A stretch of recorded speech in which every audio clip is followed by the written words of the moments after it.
Content warning: this documentary discusses gun violence. Viewer discretion is advised. This is documentary commentary, not legal advice, and allegations are not convictions. Tupac Shakur's death became one of the most enduring mysteries in modern music history. This documentary follows the verified timeline from the night of the shooting through the news aftermath, the long cold case period, and the court proceedings involving Duane Keffe D. Davis. It separates documented facts from speculation. On September 7, 1996, Tupac attended a Mike Tyson boxing match at the MGM Grand in Las Vegas with Marion Suge Knight. After the fight, Orlando Anderson was involved in a confrontation with members of Tupac's entourage. That confrontation later became part of the prosecution narrative, but it does not by itself prove who planned the shooting. Later that night, Tupac and Knight traveled in a black BMW. At about 11:15 p.m., a white Cadillac pulled alongside near East Flamingo Road. Gunfire erupted. Tupac was wounded, Knight suffered a graze wound, and the Cadillac escaped. Investigators documented shell casings, bullet fragments, vehicle positions, and witness accounts. Tupac was taken to University Medical Center. News reports followed the uncertainty outside the hospital as fans gathered for vigils. On September 13, 1996, Tupac died from his injuries at age 25. The announcement became an international media event. Coverage revisited his music, films, the East Coast-West Coast rivalry, and violence surrounding the rap industry. A public narrative can become powerful without becoming evidence. The aftermath affected Tupac's family, friends, collaborators, and millions of listeners. Memorials and tributes spread across the country. The unresolved homicide generated years of theories, some without courtroom proof. The investigation remained open for decades as witnesses died, memories changed, and evidence was revisited. Duane Davis later described himself as being in the Cadillac, and his statements appeared in interviews and in the memoir Compton Street Legend. In 2023, a Nevada grand jury indicted Davis on a murder charge with a deadly weapon and a gang enhancement. Davis pleaded not guilty. An indictment is a formal accusation, not a conviction. Prosecutors must prove every required element beyond a reasonable doubt. The prosecution theory is not necessarily that Davis personally fired the fatal shots.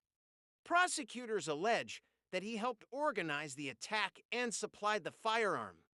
They point to his recorded interview, other public statements, and the account that he was inside the Cadillac.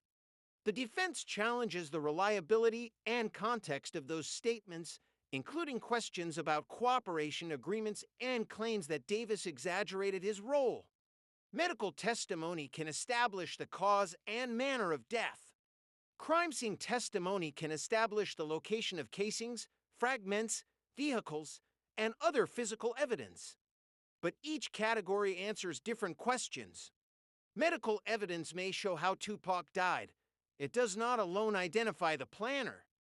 Witness credibility may be affected by memory gaps, prior statements about the MGM Grand confrontation, financial incentives, or personal relationships, and recorded interviews. Emotional impact is not the same as reporting about a 2008 interview in which Davis described being inside the Cadillac and said Orlando Anderson fired the shots.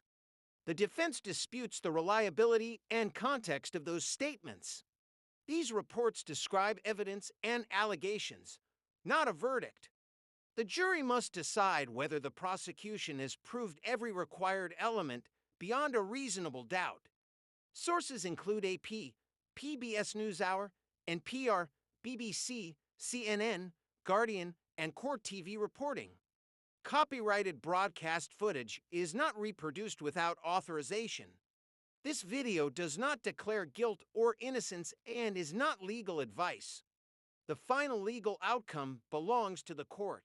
Court Update 1. The current proceedings focus on whether prosecutors can connect Davis to the planning and execution of the attack. The state does not have to prove that Davis personally fired the weapon if it proves the charged theory of participation beyond a reasonable doubt.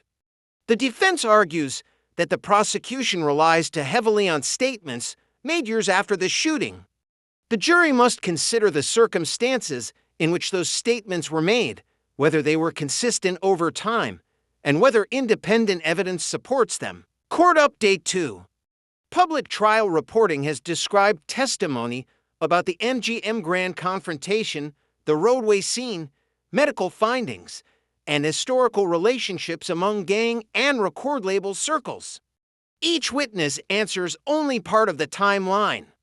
A witness may establish what they saw, while physical evidence may establish where objects were found. Those pieces must be evaluated together, and disputed testimony remains disputed until the jury decides how much weight it deserves. Court Update 3. Jurors have heard reporting about a recorded interview in which Davis described being inside the Cadillac and said Orlando Anderson fired the shots.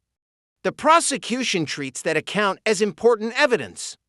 The defense challenges its reliability and context, pointing to the passage of time, earlier statements, cooperation discussions, and the possibility that Davis overstated his role. A recorded statement can be powerful, but the jury still must determine whether it is accurate and legally sufficient. Court Update 4. Medical testimony can explain the injuries and cause of death, while crime scene testimony can explain shell casings, fragments, vehicles, and the roadway. That evidence is important, but it does not automatically identify a planner or establish every allegation. The jury must separate what the physical record proves from what witnesses infer. The criminal standard is proof beyond a reasonable doubt, not certainty created by headlines or online speculation. Final update and legal reminder. The case remains a live legal proceeding, and public reporting can change as testimony, motions, and rulings continue. Davis has pleaded not guilty and is presumed innocent unless and until a court determines otherwise. This documentary summarizes reported evidence and competing arguments. It is not a verdict. No theory about other people should be treated as fact without reliable court support. The latest confirmed outcome should always be checked against official court records and reputable reporting. The final decision belongs to the jury and the court.